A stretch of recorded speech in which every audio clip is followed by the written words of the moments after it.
हामी चाहिँ अब यो ठुलो गुफामा आएका छौँ। यहाँ तीर्थयात्रीहरू नै आउनु भएको छ। उहाँहरूसँग थोरै हामी कुरा गर्दछौँ। तपाईँलाई यहाँ आउन पाउँदा कस्तो लाग्छ? यो चाहिँ हाम्रो दोलखा जिल्ला कालिम्पोङ गाउँपालिका वडा नम्बर 5 मा अवस्थित एउटा गुफा हो। यो गुफामा आउँदाखेरि चाहिँ एक किसिमको मनै एकदम प्रसन्न भएको फिलिङ हुँदो रहेछ। हामीलाई पनि बुवाहरूले पहिला भन्नु चाहिँ भएको थियो यहाँ गुफा छ भनेर।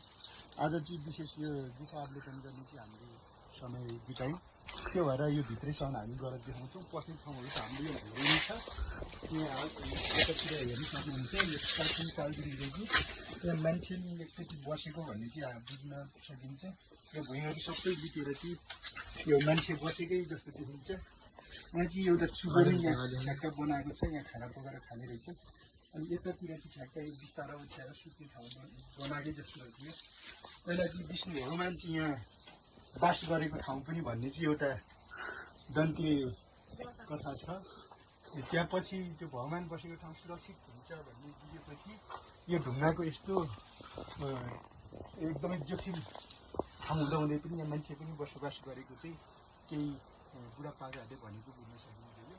निकै नै एकदमै यताबाट पनि यो जान सकिन्छ। अहिले हामी जानलाई सम्भव त छैन, निकै डर लाग्दो छ।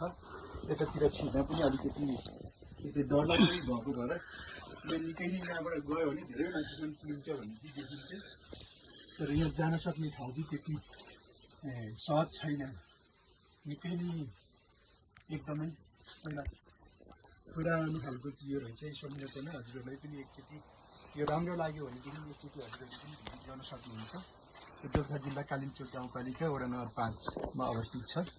सबैजनाले यो अवलोकन गर्नु है। एकचोटि हस्, धन्यवाद तपाईँलाई।